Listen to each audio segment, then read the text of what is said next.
So we're done basically with ARM. Okay, we've learned pretty much everything we need to learn about ARM. The rest of the course is going to go back to, we're going to talk about more on the architecture side a little bit later. What I think is really the most interesting part of the course is sort of the hardware and the data path through a computer as stuff operates, as these instructions that we've learned about as they operate. I should put the mic on maybe. So we're going to talk about that a little bit later in the course. We're going to talk about input-output a little bit more right now. We're going to talk about an important concept called interrupts in the next couple of lectures, because pretty much every computer uses interrupts. What else are we going to talk about? We're going to talk about memory a bit. We're going to talk about a concept called pipelining, which has been around for a few decades now, but is pretty much central to how modern computers work and how we can make them run faster. So that's the kind of stuff we're going to be talking about later on. So we're kind of done with ARM. And you know, a few years ago when I last taught this course, we got the ARM stuff over with, because you would now be working on a project where you would actually program something in ARM and present it at the end of the course. But we don't do that anymore. One reason I told you was because students bitterly complained that they had a project in every course back then and it was burning them out. The other problem is there's like 100 of you now, and you know, having presentations on individual projects just isn't feasible, unfortunately. But in any case, that's why we're done with ARM earlier in the course. We're about halfway through. So let's talk a little bit about input-output. This is more conceptually based. There's no coding, or not a lot of coding here in any case. We've already looked at some of that. So we're just going to talk about how input-output is organized in most computer systems. We talk about input-output architecture, right? And that really refers to the interface between a computer and the outside world. And it provides a systematic way of controlling interactions, okay, between the computer and all these peripheral devices or external devices. The simplest way in that you can connect input-output devices like mice, keyboard, displays, external drives, communications devices, radios, that sort of thing, to a computer is using what they call the single bus arrangement. And we've talked about buses before. Bus is just a term used for communication lines on an integrated chip, or not. It doesn't have to be on an integrated chip, but it's just wires basically that connect one part of a computer to another part of the computer, okay?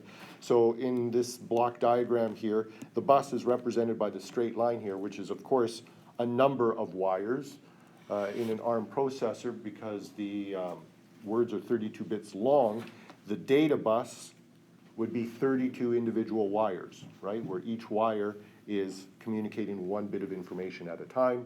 And we call that parallel communications, because 32 bits are communicated or transmitted in parallel. Okay, so if you have a bus like this, this represents a number of communications or paths or wires, basically, right? So we've got the processor itself.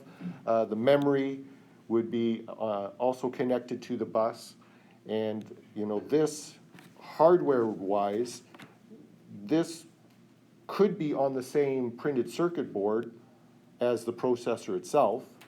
It's usually separate integrated circuits, but they could be on the same printed circuit board, and you know, this would be housed in the same box, if you want to call it that, right? Whereas your input-output devices typically are physically separate, right? Your mouse is connected via a cable, but it's a separate entity. But they are also connected to the bus, right? So whenever data is transferred from the processor to memory, it goes over the bus.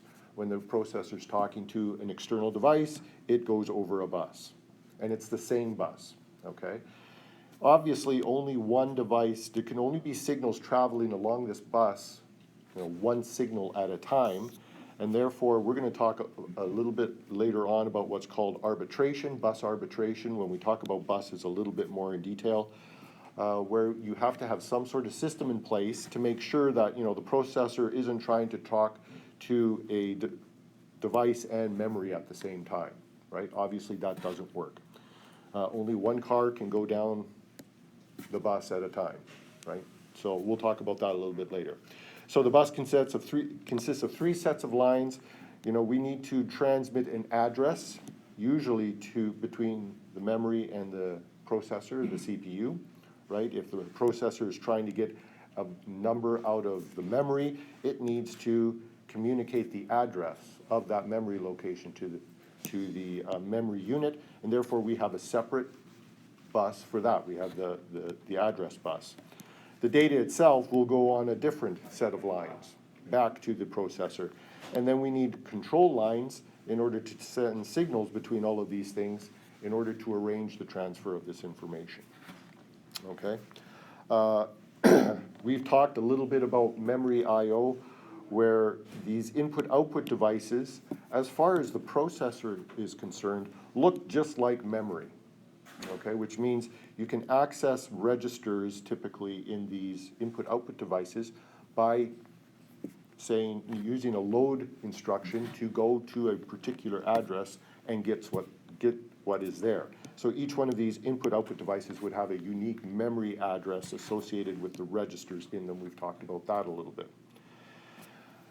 Okay, so slides to this picture, right? The system bus is right here. So your I/O module would go in here. And you might have another I/O module here, or you might have one I/O module with multiple external devices connected to it, okay? Both can be possible. So they're really the go-between between the system bus and the I/O device.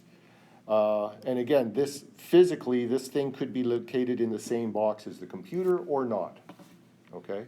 Typically, they're not in the I/O device itself, right? A keyboard is a very simple thing. There's really nothing much to it. The I/O module for this is inside of the computer, right? And what is this I/O module? That's what we mean about memory mapped I/O, right? In that case, the memory unit and these input-output devices, they share the same address space. And by address space, we talked about that earlier on. Address space is just the set of unique addresses that the processor can access, okay? And that is dictated by the number of address or the number of lines in the address bus, right? If you have 8 lines in your address bus, well, then you have 2 to the 8 minus 1 unique addresses, 8-bit addresses that you can use, right? So that address space is shared by the input-output devices and the memory unit. So that means the full address space is not allocated to the memory unit. It gets the lion's share of that address space, but a few of the addresses would be reserved for input-output devices. So we call that memory mapped I/O. Or you can have what's called isolated I/O, in which case the input-output devices have their own independent address space. Okay, so there's a set of addresses that are outside of the address space of the memory unit. And for instance, a lot of Intel systems use a 16-bit I/O address space. And the advantage of this is the input-output devices have fewer address lines that they have to deal with, right? You don't have millions of peripherals connected to your computer. So you don't need millions of addresses. You don't need a 16 or 32-bit address to access peripheral devices. A 4 or an 8 or a 16-bit address space would be more than enough for them. Okay, and that can be implemented using the lower bits of the memory bus, so they can actually use the same address lines, but in a separate address space, or it could be a separate bus itself. Yeah. Could you explain why for the memory map, the amount of address space is 2 to the power of 8 minus 1? Is that what I said? Yeah, you mentioned the point about how many. So if you had 8 bits, how many unique addresses do you have? That's what I was trying to say. Maybe I misspoke.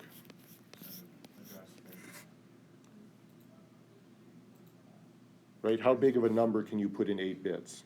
Like I said, to the 8 minus 1. 2 to the 8 minus 1, right? Yeah, but that's for the memory space, right? It's nothing to do with the bus.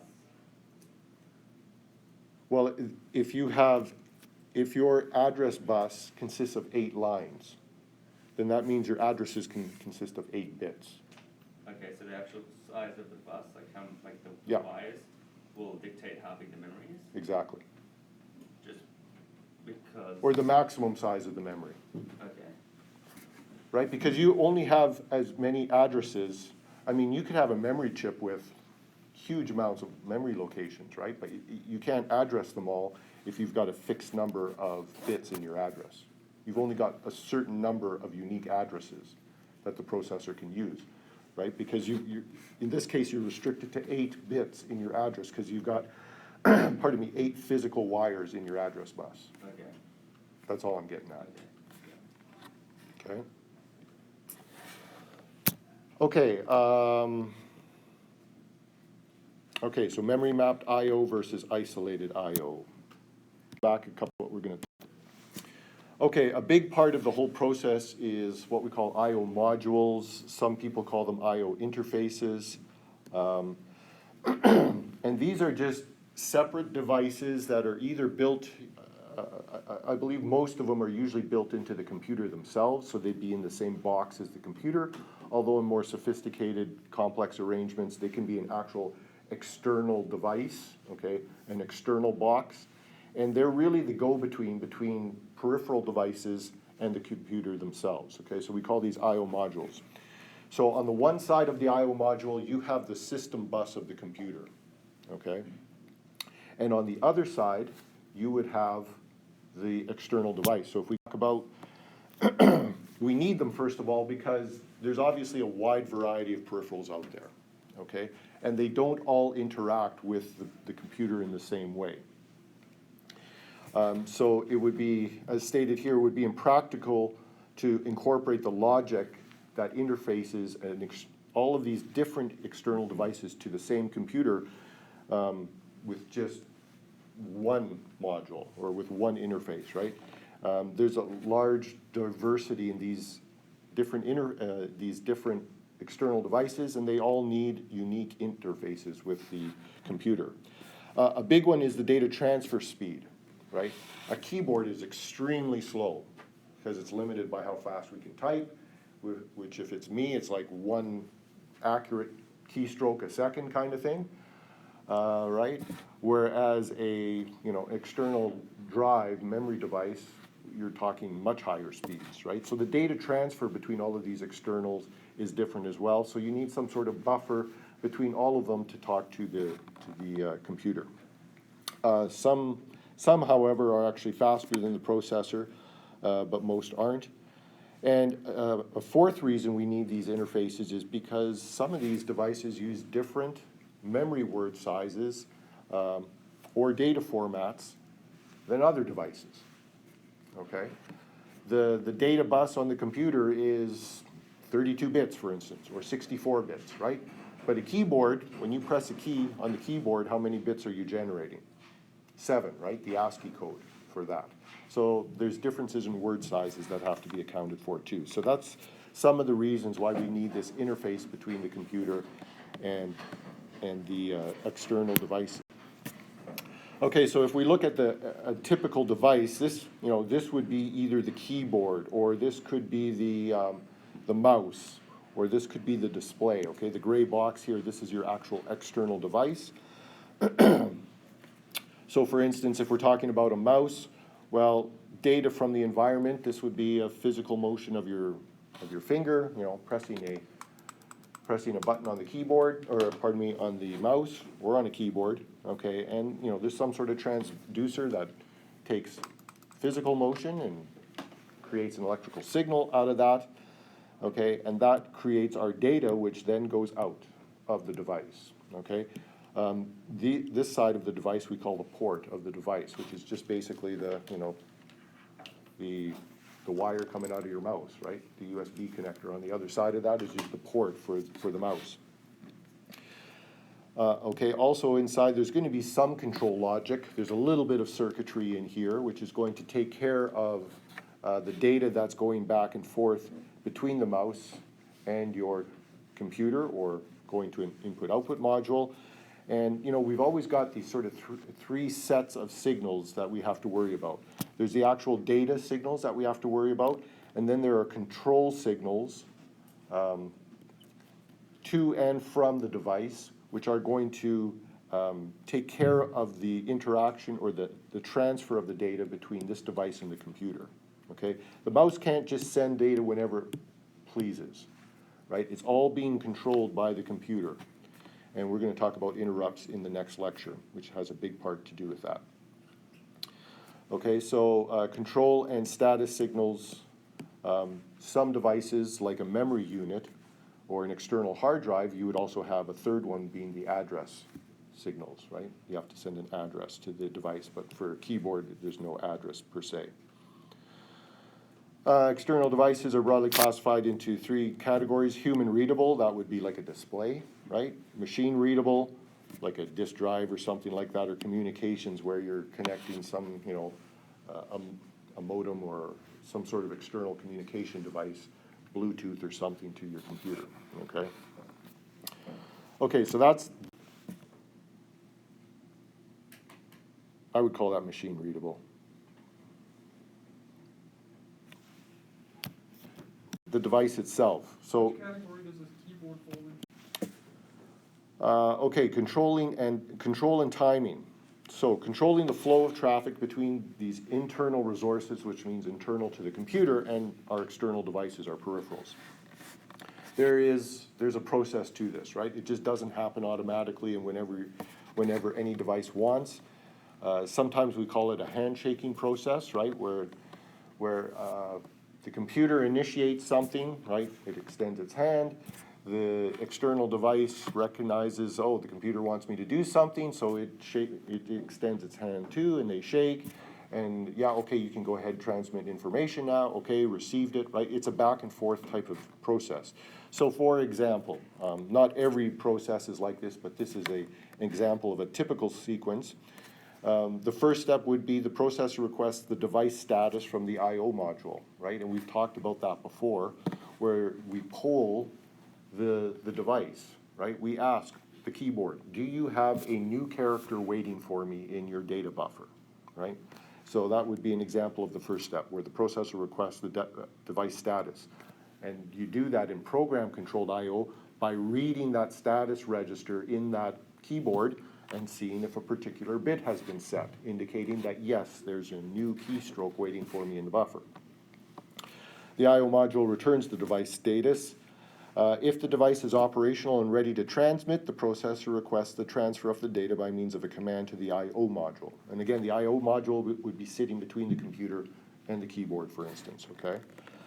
The I/O module obtains a unit of data from the external device, and then the data is transferred from the I/O module to the processor. So the I/O module is kind of like the middleman, right?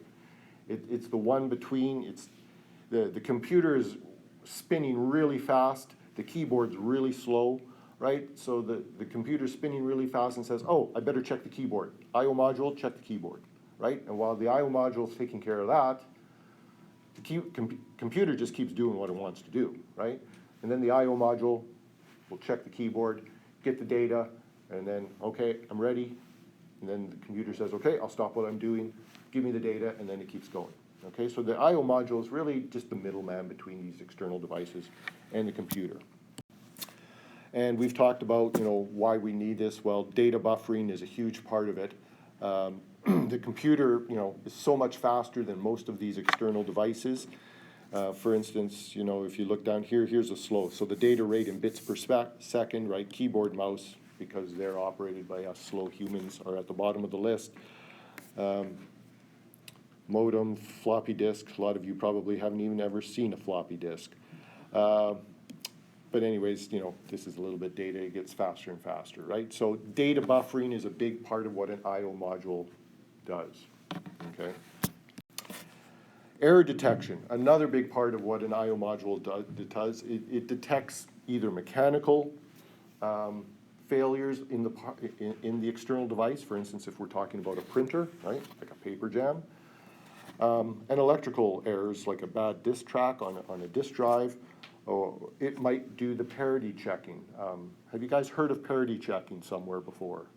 Okay, so you know what that is. Okay, good. So, you know, this is another function of I/O modules, is detecting errors in these peripheral devices or in the communication of data between the peripheral device, the external device, and the computer. Excuse me. Okay, so a typical I/O might look something like this. Okay, so the first gray box we saw earlier on was the external device itself. This is a representation of what the I/O module itself would look like.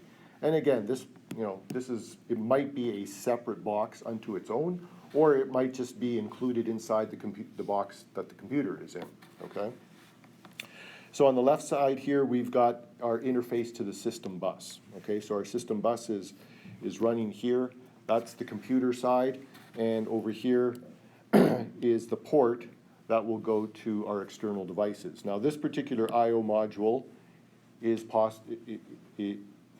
able to communicate with a number of peripheral devices, okay? That's what the ... means here. So we would have three different inputs, outputs to every device, right? We've got a bidirectional data bus. We've got status signals coming to the I/O module from the external device. We've got control signals going from the I/O module to the device, right? So you press a key on your keyboard, that could send a signal on the status line going to the I/O module, and then the I/O module is going to communicate that back to the computer here, saying, the keyboard's got new data, right?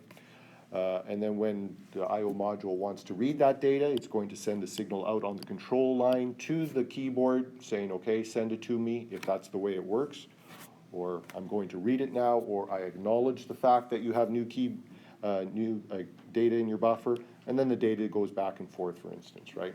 For a keyboard, it's always just going in this direction, but of course, some devices, the data goes in the opposite direction, like a display. So these are just generic interface logics. Circuits, okay? We've got, then we've got some input-output logic circuitry here, which is controlling everything in the I/O module.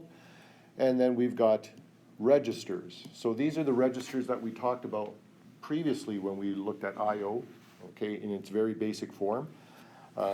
So these are connected to the data lines on the computer bus or the system bus. So when you press a key on the keyboard, that data is going to flow into the I/O module. It's going to end up into a data register, which then can be read by the processor. Okay. Status and control registers, same thing. When there's a status signal comes in from an external device, it will be put here, and now the computer can read this to determine the status. So that's just a certain set memory in this I/O module. Is that it? Data registers and status control? Yeah, they're just memory locations inside of the I/O module. Yeah, absolutely. Okay, so if we're talking about an external hard drive here or something like that, well, you got to send an address to it. And of course, control lines going back and forth between the I/O module and the system bus, because ultimately the computer here is going to be in charge of everything, and it's got to send information to the I/O module to control everything. Okay, so we're not looking at these things in details. We just want you to have a sort of a high-level view, conceptual view of what an I/O module does. And if you Google I/O modules, you'll find all sorts of stuff on the internet and fancy ones that you can buy and whatnot. Okay, the status register here, which has been filled according to what a keyboard did, for instance, over here. So we've talked a little bit about program-controlled I/O before, where you as the assembly language coder, you're actually the one who is controlling the input-output function, where you're reading in the status register for a particular external device, and that could be, and where you're checking this one particular bit here, which will be set equal to 1, for instance, if there's new data waiting for you from that external device. And so we've looked at code like this where we're, you loop basically waiting for this bit to be set to a 1 by the external device, okay? And then you would read that in, and then you would wait, for instance, if you want to display that character that was typed on the keyboard, if you want to display it on the monitor right away, you would wait until the monitor's ready for a new character, and then you would print it out to the monitor, and then I forget what else is going on here. Oh, we're waiting for a carriage return, and then the program's done. So we've looked at this before, okay? Hopefully you can appreciate that this is a very, very inefficient way to do this, right? Because while you're waiting for some joker to press something on the keyboard, the computer's doing nothing but spinning around in this loop, right? And if the guy fell asleep, the computer does nothing useful, right? So this is not commonly done in most cases, right? Because it's so highly inefficient, which is why we're gonna look at interrupts next, because that's the way it's done, okay?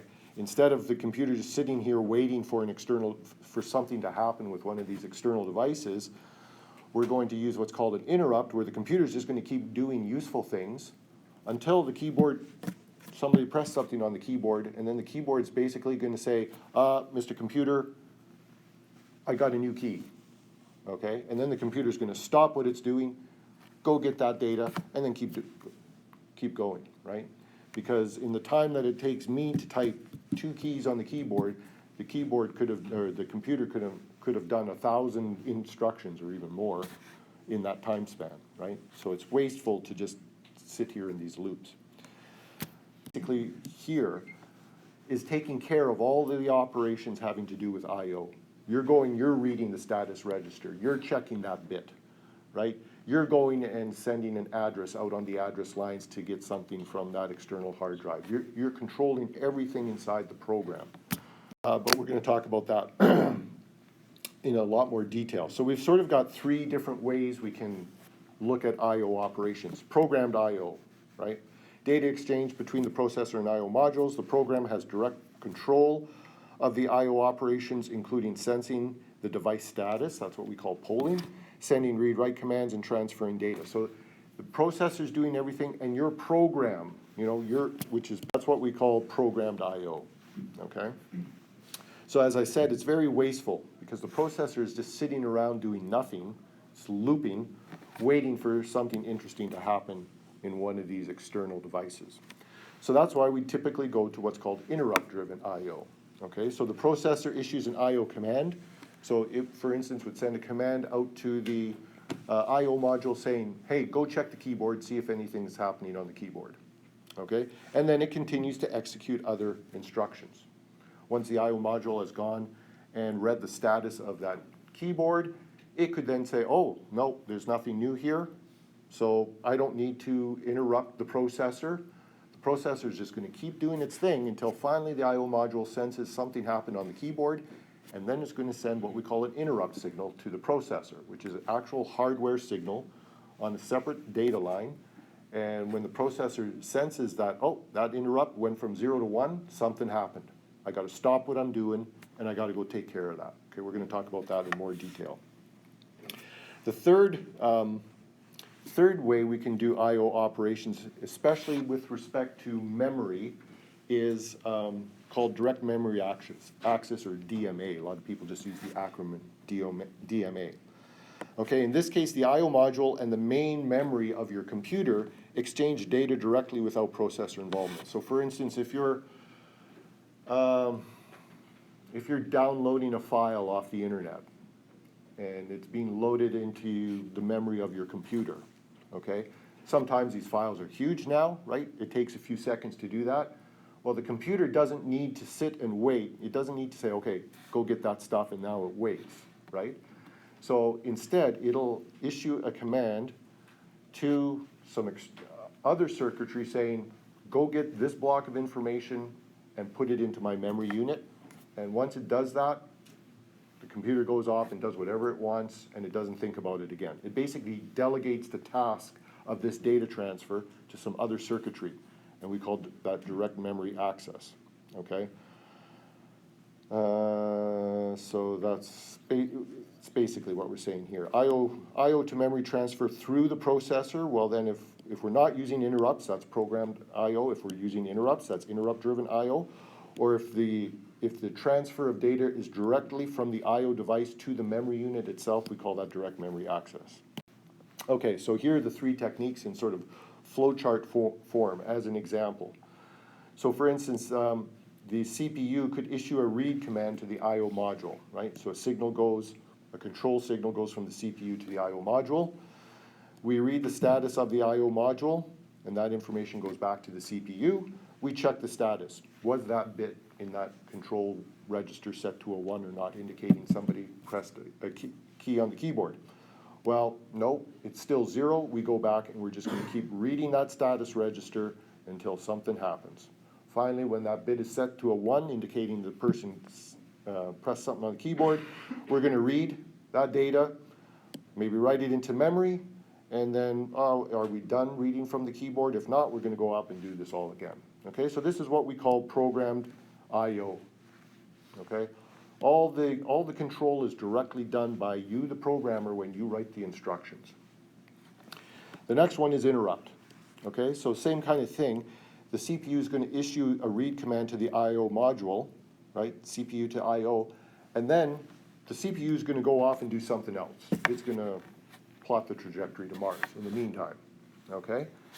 Finally, at some point, somebody pressed a key on the keyboard, and an interrupt signal is going to be sent from the I/O module to the CPU.